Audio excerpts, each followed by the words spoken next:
15. கர்த்தர் நம்மேல் பிரியமாய் இருந்தால் இந்த தேசத்திலே நம்மை கொண்டு போய் அவங்கள துரத்துவார். If the Lord delight in us, He will take us to the land. நாம அவங்கள துரத்திரலாம். And we can chase them away. ஒண்ணு மட்டும் செய்தா போதும்.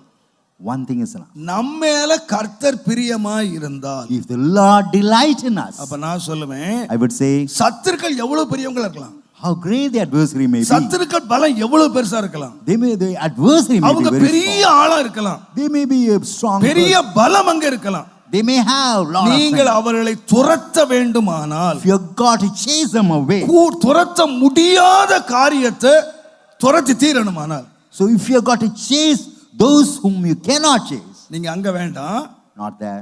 நான் சொல்றேன், I tell you, நம்மை பாத்துக்கோ.